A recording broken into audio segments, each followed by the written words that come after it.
Bonjour à tous, bienvenue pour les deuxièmes rencontres Live Foster. La première émission a été diffusée la semaine dernière. Elle est toujours disponible sur la chaîne YouTube de l'AFPA dans l'onglet playlist lutte contre le gaspillage alimentaire et projet Live Foster.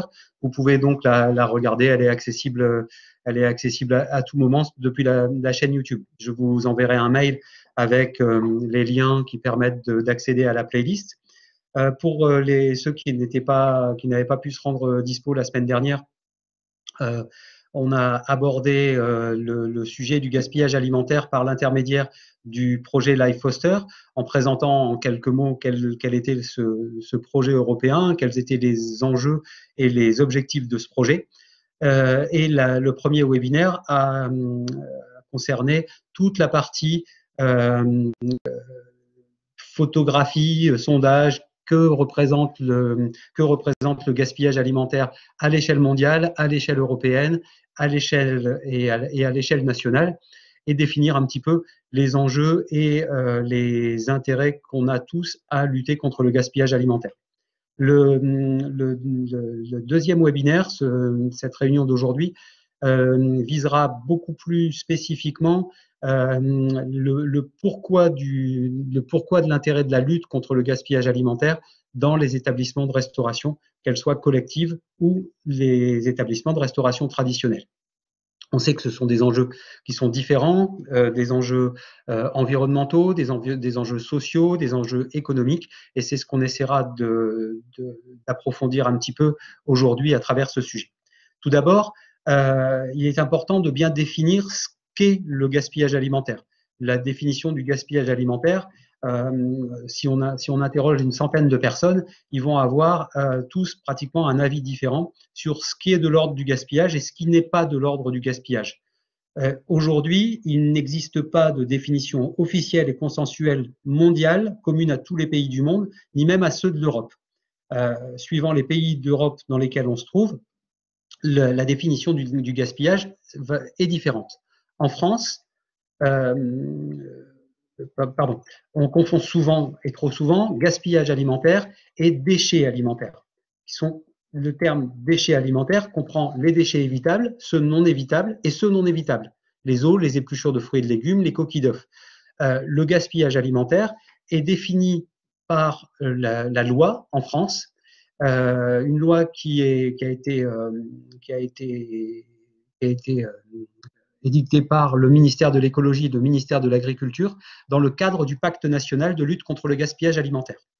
Et cette loi détermine que toute nourriture destinée à la consommation humaine qui à une étape de la chaîne alimentaire est perdue, jetée ou dégradée est considérée comme du gaspillage alimentaire. Ce qui induit, dans cette perspective, qu'un produit destiné à l'alimentation humaine qui finalement sert de nourriture à des animaux est considéré comme du gaspillage alimentaire. Alors que dans d'autres pays européens, on considère que dès lors que ça sort de la chaîne alimentaire humaine pour rentrer dans la chaîne alimentaire animale, le produit n'est pas gaspillé. En France, la définition retenue par le ministère de l'Écologie et de l'Agriculture empêche cette possibilité-là. La loi du 11 février 2016, qui est relative à la lutte contre le gaspillage alimentaire, définit une hiérarchie précise des actions qui sont à mettre en œuvre. Et le préambule de cette loi du 11 février, c'est que la lutte contre le gaspillage alimentaire comprend la sensibilisation et la formation de tous les acteurs, la mobilisation des acteurs au niveau local et une communication régulière auprès des consommateurs. C'est l'introduction de la loi. Ensuite, les actions à mettre en œuvre sont hiérarchisées de manière assez précise. En premier lieu, il faut prévoir le gaspillage alimentaire par l'évitement à la source de ce gaspillage, y compris au niveau de la production primaire. Aujourd'hui, on se rend compte avec le confinement et avec la période qu'on a pu vivre, que des stocks importants de produits alimentaires non transformés sont aujourd'hui en train de se déprécier et sont en train d'être gaspillés parce que la production est beaucoup plus importante que finalement le besoin. On reviendra après sur la part de la restauration commerciale et la restauration hors foyer dans le gaspillage alimentaire, mais vous allez voir que ce sont des chiffres qui sont qui donnent le vertige. Utilisation des invendus propres à la consommation humaine par le don ou la transformation. Dès lors qu'on n'a pas pu éviter le gaspillage à la source, il faut éviter que le produit ne soit jeté directement à la poubelle ou parte dans l'alimentation animale, mais il doit partir dans une autre chaîne, une chaîne parallèle qui concerne toutes les associations caritatives, par exemple, ou la transformation dans des entreprises solidaires, pour des ateliers de fabrication de confitures ou de compotes, par exemple. Ensuite, en troisième point, la valorisation destinée à l'alimentation animale. Lorsqu'on n'a pas pu éviter ce gaspillage et qu'on est sorti de la chaîne alimentaire humaine, on passe à la chaîne alimentaire animale. Puis seulement l'utilisation à des fins de compost pour l'agriculture ou la valorisation énergétique, notamment par la méthanisation. Et enfin, malheureusement, en déchets finis, qui finissent on l'a vu dans la première présentation, qui finissent dans des décharges à ciel ouvert ou qui sont enfouis ou qui sont quelquefois incinérés sans que l'énergie produite par leur incinération ne soit réutilisée. Cette hiérarchisation des actions à mener est schématisée dans ce qu'on appelle la pyramide des déchets, qui est disponible sur le site du ministère de l'Agriculture, dans laquelle on retrouve en premier lieu la réduction du gaspillage alimentaire primaire, la gestion, l'anticipation de ce gaspillage alimentaire pour la production primaire, mais aussi pour la restauration. Ensuite viennent le fait de nourrir les personnes dans le besoin par le don à des associations caritatives. Et enfin, la gestion de ce qui est qualifié de gaspillage alimentaire pour nourrir le bétail, pour produire du compost et des énergies, et pour, au final, le traitement des déchets. Ça serait le rêve, et pas une utopie, mais presque, de croire que ce schéma le schéma actuel représente lui aussi une pyramide inversée. On est plutôt dans l'ordre d'une pyramide sans pointe, et la quantité de nourriture qui part dans l'alimentation destinée au bétail est plus importante que celle qui sert au compost et à l'énergie, et moins importante par contre que celle qui finit finalement, qui termine en déchets dans les décharges et dans les stations d'incinération. Quelques données chiffrées qui vont permettre de comprendre l'impact de la restauration dans ce jeu de la lutte contre le gaspillage alimentaire. Seulement 15% des repas principaux des Français sont pris hors domicile. Par contre, les pertes et gaspillages constatés en restauration sont nettement supérieurs à ceux constatés au foyer. Pour une part de 85% des repas pris au domicile, le gaspillage alimentaire ne représente, la totalité du gaspillage alimentaire dans les foyers ne représente que 58% du gaspillage alimentaire total. Alors que pour 15% des repas pris hors domicile, la part du gaspillage alimentaire est-elle de 42%. On se rend compte de l'influence de la restauration dans ce domaine. Et je reviens à ce que je disais tout à l'heure. Aujourd'hui, les producteurs de pommes de terre jettent des pommes de terre, alors que pendant le confinement, les foyers français ont continué à manger. Seulement, la restauration hors foyer, la restauration rapide, la restauration commerciale, toutes les grandes enseignes de restauration n'ont pas consommé les produits les matières premières qui ont été produites. Et c'est ces produits-là qu'on retrouve aujourd'hui gaspillés. On le voit, ils sont gaspillés en production primaire, mais en temps normal, ils sont aussi régulièrement gaspillés dans le domaine de la restauration. La part de la restauration commerciale et la restauration collective est sensiblement équivalente. On est à 52% des repas pris hors foyer en restauration commerciale et 48% en restauration collective. Et la part du gaspillage alimentaire est sur aussi, elle, un pied d'égalité. On va le voir tout à l'heure avec des chiffres un petit peu plus affinés. Selon les chiffres de l'ADEME, dans le rapport de 2016, pertes et gaspillage alimentaire, l'état des lieux et leur gestion par étapes de la chaîne alimentaire, on s'aperçoit que les produits qui sont gaspillés le sont 3 fois plus, presque 4 fois plus, pardon, en restauration commerciale et 3 fois plus en restauration collective. Au niveau des produits périmés ou abîmés, les produits qui n'ont subi aucune transformation et qui sont pourtant jetés, c'est 3% des produits achetés dans un foyer. C'est 12% en restauration commerciale et c'est là aussi 3% en restauration collective. Les produits préparés mais non consommés représentent 4% en restauration commerciale et 5% en restauration collective. Les restes d'assiettes, 3% au foyer, mais 11% en restauration commerciale et 12% en restauration collective. Ce qui nous donne des totals de pertes et gaspillages qui deviennent vertigineux, puisque plus d'un quart des produits servis ou des produits achetés en restauration commerciale sont finalement gaspillés, et près d'un cinquième des produits achetés en restauration collective sont finalement gaspillés. Globalement, dans cette étude, on constate que les acteurs sous-estiment ou ne mesurent pas leurs pertes et gaspillages. En restauration collective, le restaurateur estime à 52 grammes par plateau la part du gaspillage alimentaire. En réalité, la mesure réalisée dans une cinquantaine de restaurants dans cette étude de l'ADEME, avec un panel assez précis et hétérogène de types de restaurants analysés et enquêtés, montre qu'on arrive à plus de 116 grammes de gaspillage au total. En restauration commerciale, l'estimation du restaurateur est sensiblement équivalente et la mesure réalisée est de 157 grammes. Dans un reportage qui est passé la semaine dernière sur France 5, sur les nouveaux modes de restauration, une cantine qui est passée dans un mode de production spécifique avec la prise en compte des besoins des élèves ainsi que une attention particulière au gaspillage a réussi à réduire à 30 grammes la part de produits gaspillés par plateau. En restauration commerciale, donc, on est dans une mesure réalisée aux alentours de 157 grammes.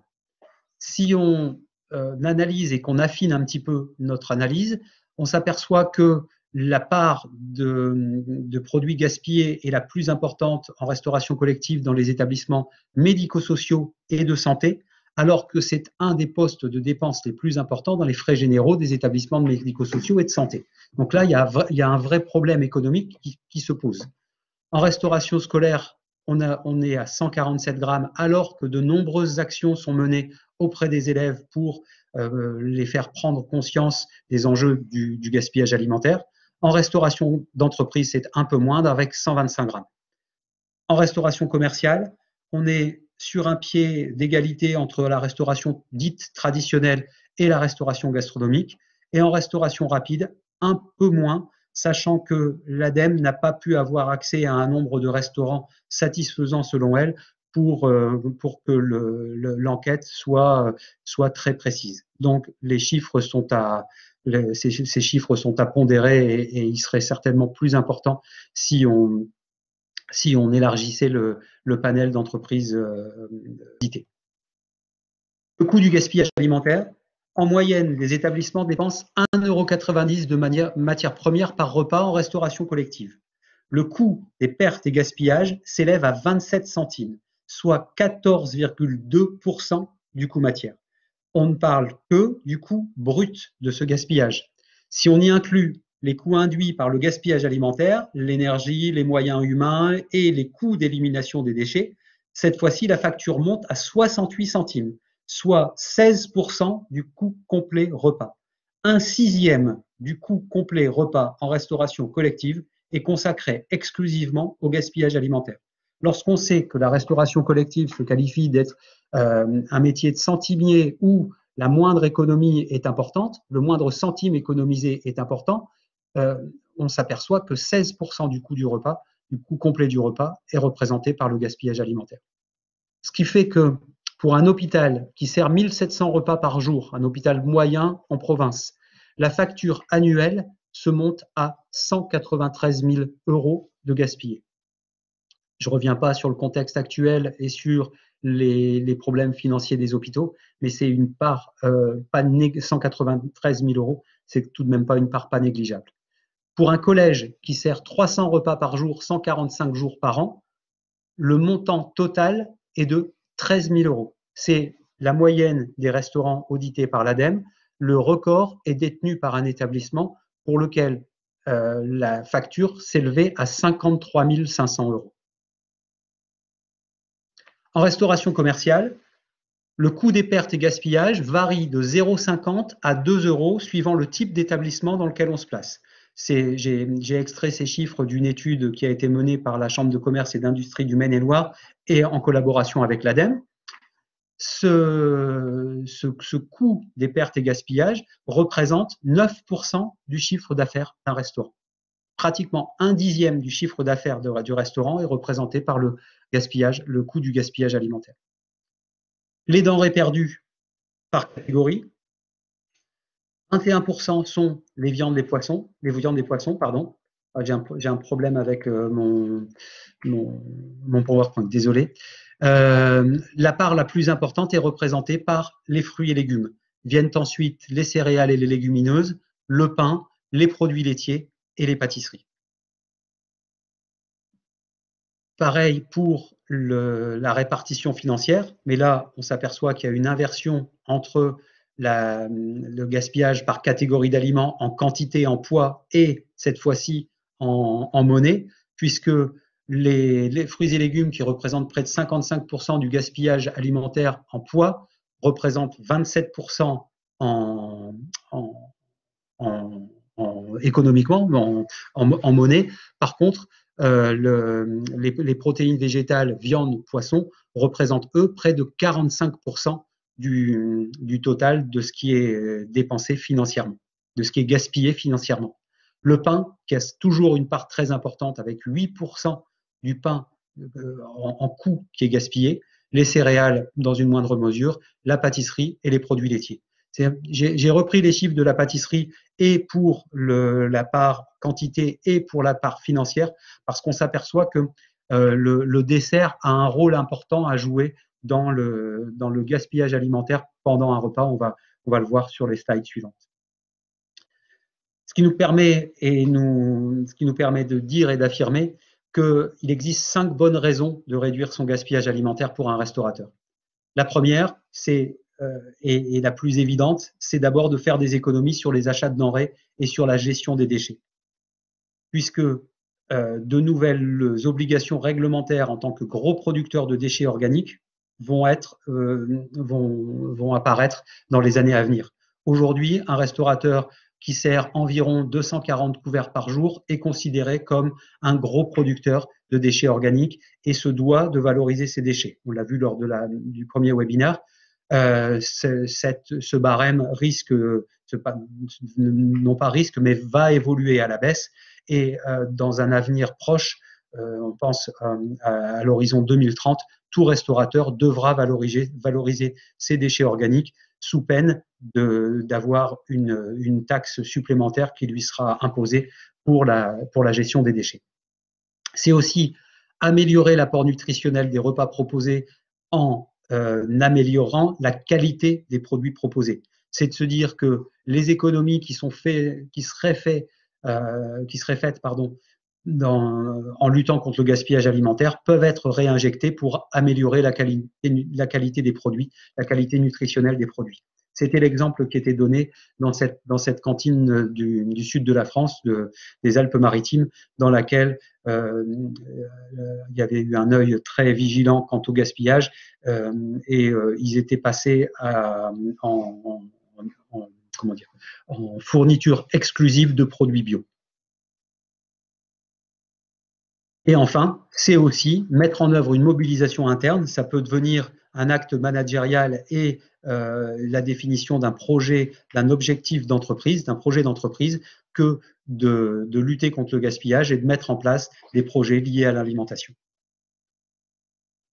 Le gaspillage alimentaire aussi, être tous impliqués. Les restaurateurs, qui sont au cœur du système alimentaire mondial, sont le lien entre la ferme et la fourchette. Chef en tant que militant est un concept récent ils créent la mode, mais ils ont aussi l'opportunité de faire repenser aux consommateurs leurs habitudes alimentaires. C'est ce qu'avait évoqué, je pense que c'est Céline lors du dernier webinaire. C'est une question qu'elle avait posée. Pourquoi commencer par les futurs professionnels? Parce qu'on sait aussi que les restaurateurs ont leur rôle à jouer. Je reprends deux exemples rapides. Dan Barber, qui est un chef étoilé américain, qui travaille en autosuffisance dans son exploitation. C'est un ancien élève d'Alain Ducasse, qui déclare que l'émergence de la culture gastronomique a donné aux chefs une plateforme d'influence, le pouvoir, sinon le luxe d'innover. En tant qu'arbitre des goûts, ils peuvent contribuer à inspirer une nouvelle façon de manger. C'est extrait d'un de ses ouvrages qui s'appelle The Third Place. Et puis en France, Thierry Marx, qui lui déclare que dans un de ses ouvrages, en cuisine, l'un de nos plus grands défis sera de réduire les déchets en apprenant, pourquoi pas, à les incorporer aux recettes. Thierry Marx dans son livre L'innovation au fourneau, que je vous conseille de lire, avec deux étapes, 2030 et 2050.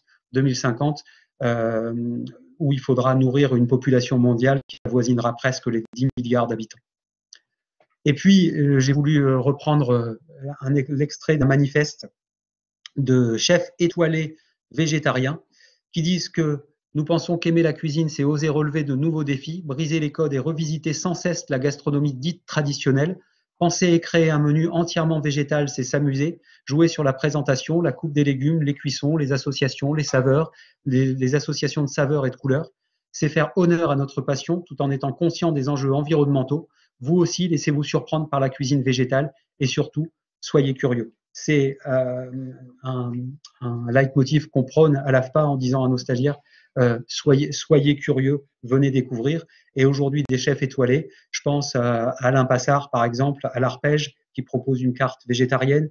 Je pense à Alain Ducasse au Plaza Athénée, qui propose lui aussi des menus complètement végétariens. C'est aussi répondre à des attentes de consommateurs. On va le voir tout de suite. Côté client, la majorité des clients ne veut pas penser au gaspillage alimentaire dans un repas.